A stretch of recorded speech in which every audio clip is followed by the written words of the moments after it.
औज़ुबिल्लाहिमिनश्शैतानिर्रजीम बिस्मिल्लाहिर्रहमानिर्रहीम।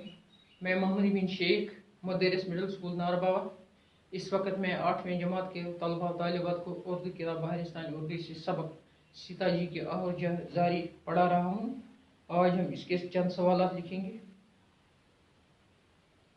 इसमें एक सवाल दिया गया है। तो प्यारे बच्चों, अस्सलाम वालेकुम। उम्मीद है कि आप ठीक ठाक होंगे, सही सलामत होंगे, खुश खुराम होंगे। इस वक्त हम जो सबक पढ़ने जा रहे हैं वो आपकी किताब बहारिस्तानी उर्दू से लिया गया है और सबक का मौजू है सीता जी की आहुजारी। आज हम इसके सवाल लिखेंगे। इसमें 2-4 शेर के हिस्से लिखे गए हैं और ये बताया गया है कि ये सब तशबीह के मुख्तलिफ तरीके हैं। यानी इन टुकड़ों को, शेर के इन मिसरों को, इन टुकड़ों को कहा गया है कि ये तशबीह के मुख्तलिफ तरीके। मसलन, नाजुक है मेरा शीशे दिल टूट जाएगा, पहलू में बन के सब्र शकीबे जगर रही, खसपोश यूं पड़ा मुझे होगा सनम कदा। ये सब तशबीह के मुख्तलिफ तरीके हैं।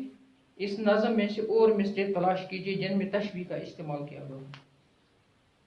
मसलन, पुतली की तरह आंखों में शाम सहर रही, किस्मत ने जब से बाप के घर से जुदा किया, सहरा मुझे चमन है रफाकत में आपकी, सब्जा बना के लाएगा बिस्तर मेरे लिए, झूला झुलाने आएगी सर सर मेरे लिए।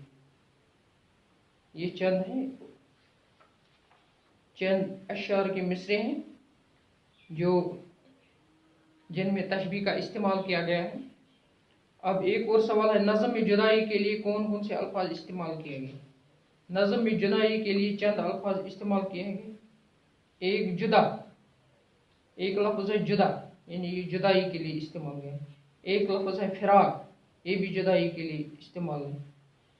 एक है साथ छूटा, ये भी जुदाई के लिए इस्तेमाल हुआ। एक है हिजर, ये भी। एक है तुम बगैर, यानी ये भी जुदाई के लिए इस्तेमाल। इसी तरह और भी लफ्ज़ हैं। ये सारे लफ्ज़ इस नज़म में इस्तेमाल किया गया है जो जुदाई लफ्ज़ के तौर पर इस्तेमाल है, यानी जुदाई के लिए इस्तेमाल किए गए। रामचंद्र जी के बारे में मज़ीद मालूमात हासिल करें, उन्हें अपने अल्फाज में बयान किया। रामचंद्र जी हिंदुओं का एक अवतार था। ये बादशाह का बेटा था जिसका नाम था दशरथ। दशरथ की 3 बीवियाँ थी और जो पहली बीवी उसकी थी, उसके वतन से यह था रामचंद्र जी। इसलिए लेकिन बादशाह जो था वो बूढ़ा था, वो अपना राजपाट अपने बेटे के हवाले करना चाहता था। सीरियल के हिसाब से इन्हें सबसे पहले जो बच्चा पैदा होता है तो पहला हकदार वही होता है। इसलिए रामचंद्र ने अपनी बीवी से मशवरा किया, तीनों बीवी से, और जो उसकी पहली बीवी के बगैर 2 बीवियाँ थी उन्होंने इससे मना किया कि हमारे बेटे को राजपाट की जिम्मेदारी सौंपी जाए। लेकिन जो ये दशरथ था उसके हिसाब से पहले बेटे को ही मिलना था। चनाच उसकी एक बीवी ने उसे कसम दिलाई कि आप कसम खाओ, जो मैं बात बताऊंगा वो मानोगे। चनाच उसने कसम खाई। फिर उसने कहा कि जो रामचंद्र जो है इसको आप वनवास भेज दो 14 साल के लिए। तो तब तक उसने खुद हुकूमत की। तो जब यह इस तरह उसने इसको रोके रखा उसकी बीवी ने कि वो वनवास जाकर हम तब तक ऐश करेंगे इन 14 सालों में, और उसको हुकूमत करने से रोका। तो जब वो वनवास चला गया जिसके लिए तैयारी करने लगा, तो सीता जी उसकी बीवी थी, वो भी उसको कहती है कि मैं भी आपके साथ चलूं, आपकी रफाकत में रहूं, आपके साथ रहूं, आपकी खिदमत करूं, आपकी खिदमत गुजार बन के रहूं।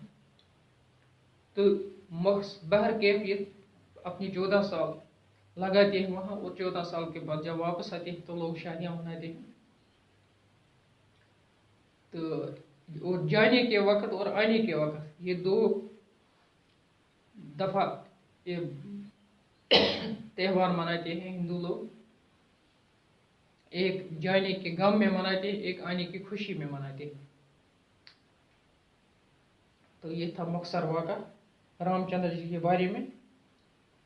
तो रामचंद्र जी जब वापस आता है तो अपना राजपाट वो संभालता है। तो बच्चों, ये था आज का सबक। कल दूसरा सबक लेकर फिर हाजिर होंगे। तब तक के लिए खुदा हाफिज़। अस्सलाम वालेकुम वरहमतुल्लाहि वबरकातुहू।